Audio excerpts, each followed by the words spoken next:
Right, we're going to get straight into full body in your phase 2. So you're going to notice that some of these exercises are exactly the same as the time before.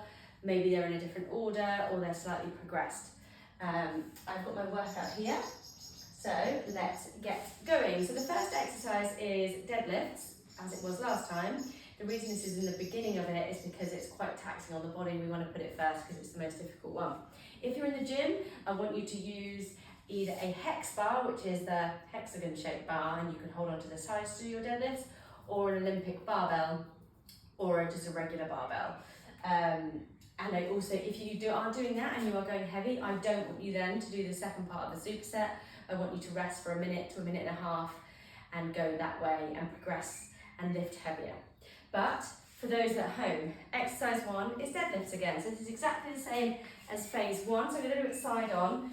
So if we imagine we're on the ground, we're going to lean down towards the weights, grab hold of them and bend the knees. Now this is going to be very similar to if you're using a barbell, except for the bar is going to be above your foot. And the bar always wants to be over the middle of your foot.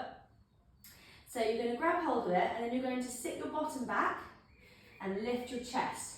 So this is basically the bottom point, always wanting to keep the chest up and the head going straight up. So it's a hinging movement. So hinge at the hips down. So you're going to do 10 reps of these. You can point the dumbbells down slightly to the floor. You want to make sure your shoulders are back. So this is what we call a posterior chain exercise. So it's working everything at the back. So the tempo should be 3, 0, 1, 0. So I should have slowed that down. So it'd be 2, 3, up. So you're going to do 10 of these. And then move into the next, which is your single arm chest press. So I'll do it this way. So if it's the single arm, I'm going to put one arm out to the side, turn the arm ever so slightly to bring it down rather than straight out. So we don't want this. We want down here. And the fact it's single arm is just going to help with your core as well, which is always a bonus and a winner, because we're going to stop from moving around all over the place. Keeping it nice and slow and keeping that core braced is going to stop this. So if I let go, my body's going to go all over the place. You do 10 reps on one arm and 10 on the other. So we want a nice slow rep down, working against gravity, tearing those muscles so we can rest them, feed them and grow them, just like we do with our kids. So if you're in the gym and you're using a heavy barbell, I don't want you doing that. I want you to rest. Okay, so once you've done that, once you have done that exercise, you are going to rest for a minute and you're going to repeat that 3 more times. Oh, I'm trying to start my watch. Otherwise it starts talking at me. But it's not letting me. Okay, so resting for a minute using the little pink icon on the bottom of your screen. And then you're going to see that's going to be done a total of 4 times. If you're in the gym or at home with a large selection of dumbbells, if you can increase each time, that's awesome. And if we want to, by rep 10, it wants to be very difficult. We want to think, I can barely do this anymore, because the chances are you could. So we want to be pushing ourselves always to the maximum, working really hard, and then resting and repeating. Okay, so our next one, we've got a superset of seated dumbbell shoulder presses, so that's going to be 2 arms, and rear delt flies. Okie dokie. I've kind of screwed this over because I've moved my bench, but I'm going to use this. So what I would do if you were at home is use a dining chair or something with a back. I've not got a back. And if you're on a bench at the gym, you can tilt it all the way up bar 1, so you've got a slight backwards lean. I'm just going to sit here, which is fine. And my weights are probably too heavy for this, but we'll be fine. So I can see on my app, I've got 3 rounds of this, 10 reps of the first and 10 of the second. You're going to need a lighter weight for your flies. So So a fly, we lengthen the lever and work the really small muscles in our backs, and the first is our shoulders. So you can see again, my tempo is 3010. So starting at the top, go 1, 2, 3, 0, 1, 1, 2, 3. You only really need to count on that first one just to give you a good idea, clicky arms, an idea of the tempo, and then you can keep going. Otherwise, too many numbers in your head, a world of confusion. So we're going to get to 10. I'm going to do one more. Whew. So then 0 rest, although it's going to be a slight rest for me. Get my chair out of the way. And then bent over flies. So we know from experience that this is our bent over position. So bottom back, lengthen hamstrings, knees soft, core braced. And from here I'm going to bring my arms back basically like a pair of wings. So they're bent slightly. And at the top of there, I want to be able to squeeze. Imagine I've got a pen or someone's hands there and squeezing it together. So this will be a very lightweight. For reference, these are 3s. If you're using really heavy, chances are your form isn't potentially quite right. You want to imagine that your elbows are leading the show here. Oh, it's very warm. And then there's 10 of them. Rest, repeat, rest, repeat. Move on. Don't forget, every time you're doing this, to log the weights that you're using in the kg box on the app. Right. Now we have a lunge with a single arm row and incline press-ups. I'm going to use this. Get my weight. Oh, this is a giant set, so I've got a third one as well. Oh, crumbs. Okay, so my lunge with a row. So I'm going to step back, bend this knee slightly, keep that one straight. Rest my hand on my leg here and lunge back. I'm going to do this for 10 reps per side. So it's 10 on the left, 10 on the right. The tempo here, the number is on the way down. Let's imagine that's 10. Switch over. 1, 2.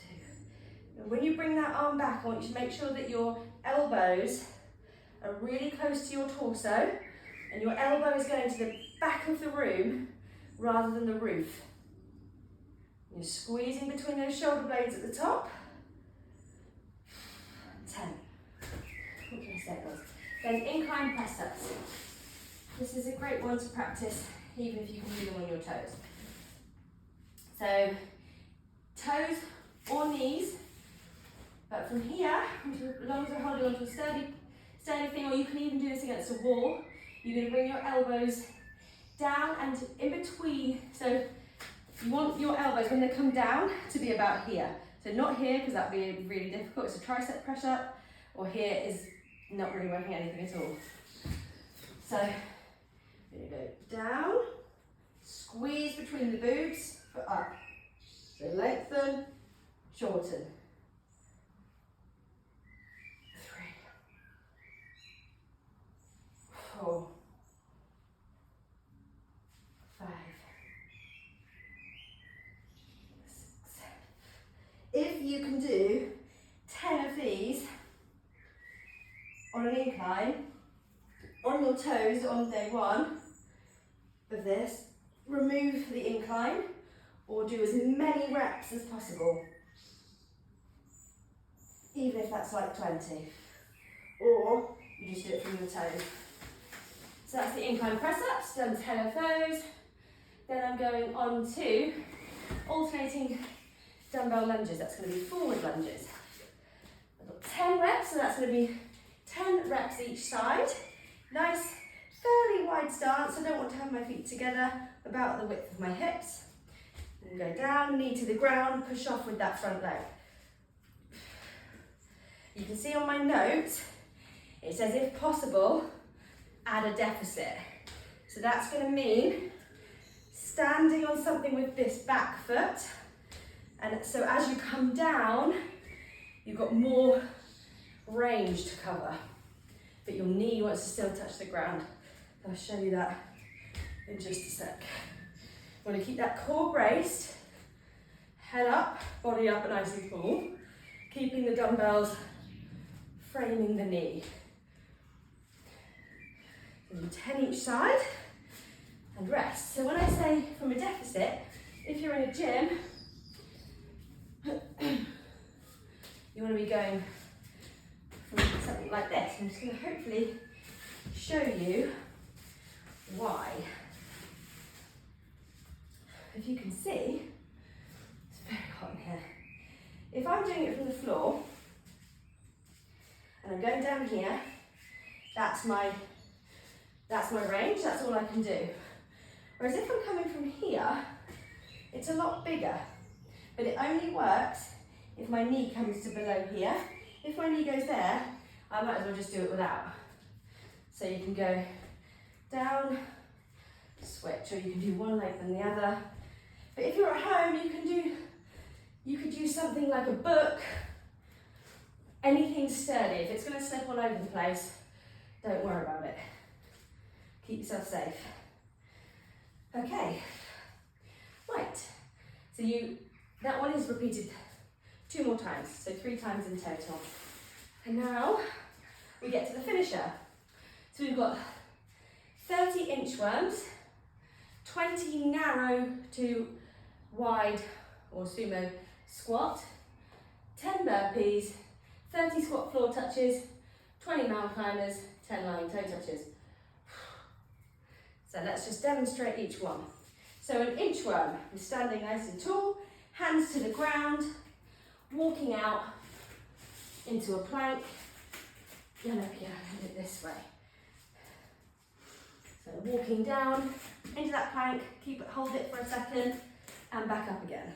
So you're going to do 30 of those. And then you're going to do 20 mountain climbers. So for the mountain climber, you want to stack your shoulders over your wrists, keeping your bottom down. You don't want thumbs in the air. Then we drive the knee towards the chest at a speed that we can maintain for the whole time. And then a burpee. So a burpee is hands to the floor, we jump back, and we go to the floor here. Hand, chest, so your boobs to the ground, then push it up. It doesn't have to be a push up, so as you can see I'm on my knees. Up to the toes, feet to the front, and stand. So when done fast, it looks like this. You don't need to jump there either. And then the 10 of, oh, I missed one, sorry. It's not 20 burpees. It's 30 inchworms, then it's 20 narrow to wide jumping squats. So it'll be 1, 2, so technically that's 40. Then 10 burpees, then 30 squat floor touches. So it'll be 1, 2, 3, 4, all the way to 30.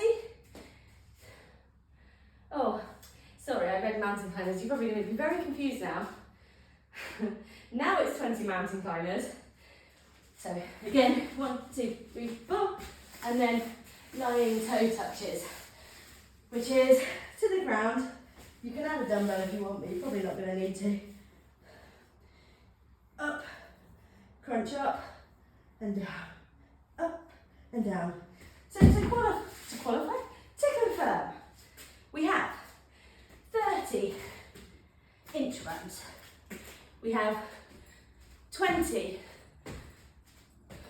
narrow to wide jumping squats. We have 10 burpees. We have 20 mountain climbers. And we have 10 floor, toe touches.